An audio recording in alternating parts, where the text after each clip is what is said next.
Your neighbor no rest. You have chapter 6. My son, if you have put up security for your neighbor, if you have shaken hands in pledge for a stranger, you have been trapped by what you said, ensnared by the words of your mouth.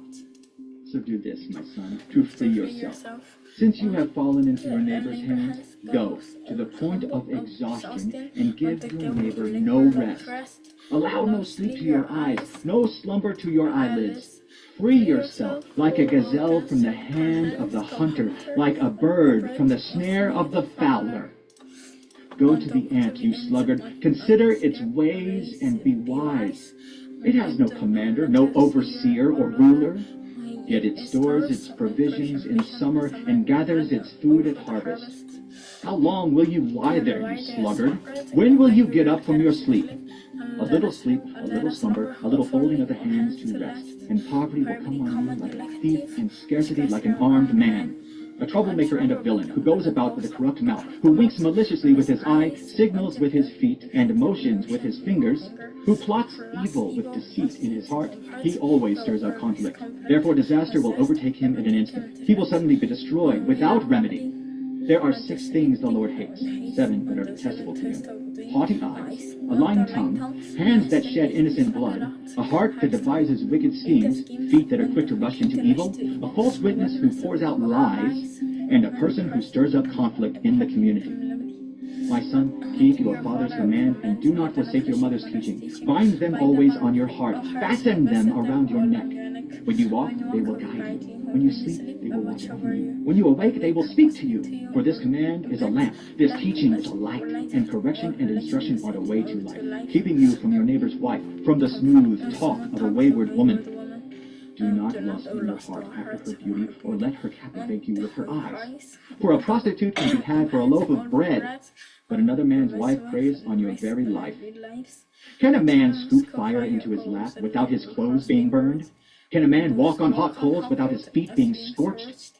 So is he who sleeps with another man's wife. No one who touches her will go unpunished.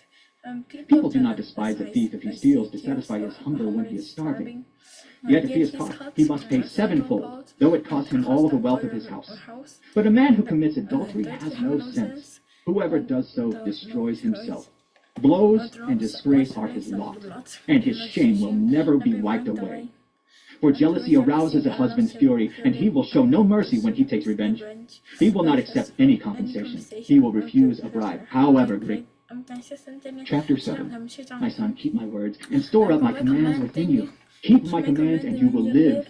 Guard my teachings as the apple of your eye. Bind them on your fingers. Write them on the tablet of your heart. Say to wisdom, you are my sister, and to insight, you are my relative.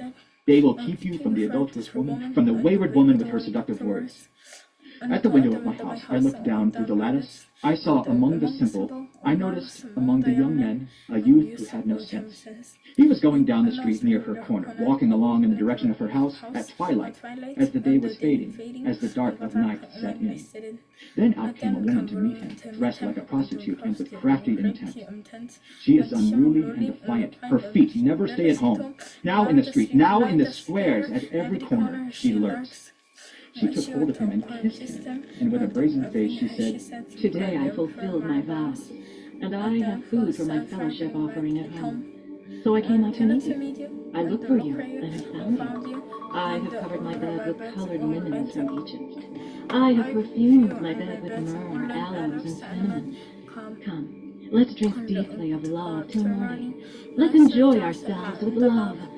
My husband is not at home. He has gone on a long journey. He took his purse filled with money and will not be home till full moon. With persuasive words she led him astray. She seduced him with her smooth talk. All at once he followed her like an ox going to the slaughter, like a deer stepping into a noose till an arrow pierces his liver, like a bird darting into a snare, little knowing it will cost him his life. Now then, my sons, listen to me. Pay attention to what I say. Do not let your heart turn to her ways or stray into her paths. Many are the Chapter 6. Chapter 6. Or stray. Many are the victims she has brought down. Her slain are a mighty throng. Her house is a highway to the grave, leading down to the chambers of... Chapter 8. Does not wisdom call out? Does not understanding raise her voice? At the highest point along the way, where the paths meet, she takes her stand. Beside the gate leading into the city, at the entrance, she cries aloud, To you, O people, I call out. I raise my voice to all mankind. You who are simple, gain prudence. You who are foolish, set your hearts on it. Listen, for I have trustworthy things to say. I open my lips to speak what is right. My mouth speaks what is true, for my lips detest wickedness. All the words of my mouth are just. None of them is crooked or perverse. To the discerning, all of them are right. They are upright to those who have found knowledge.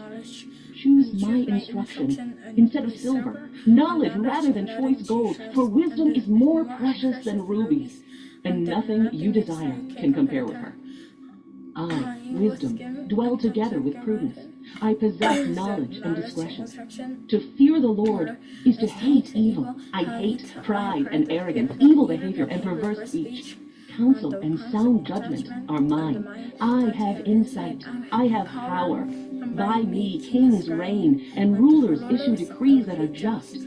By me princes govern, and nobles all who rule on earth. I love those who love me, and those who seek me find me. With me are riches and honor, enduring wealth and prosperity. My fruit is better than fine gold. What I yield surpasses choice gold. I walk in a way of righteousness, along the paths of justice, bestowing a rich inheritance on those who love me and making their treasuries full. The Lord brought me forth as the first of his works, before his deeds of old. I was formed long ages ago, at the very beginning, when the world came to be. When there were no watery depths, I was given birth. When there were no springs overflowing with water. Before the mountains were settled in place, before the hills, I was given birth. Before he made the world or its fields or any of the dust of the earth. I was there when he set the heavens in place, when he marked out the horizon on the face of the deep, when he established the clouds above and fixed securely the fountains of the deep, when he gave the sea its boundary so the waters would not overstep his command, and when he marked out the foundations of the earth. Then I was constantly at his side. I was filled with delight, day after day, rejoicing always in his presence, rejoicing in his whole world, and delighting in mankind. Now then, my children, listen to me. Blessed are those who keep my ways. Listen to my instruction and be wise. Do not disregard it. Blessed are those who listen to me, watching daily at my doors, waiting at my doorway. For those who find me find life and receive favor from the Lord. But those who fail to find me harm themselves. All who hate me love death.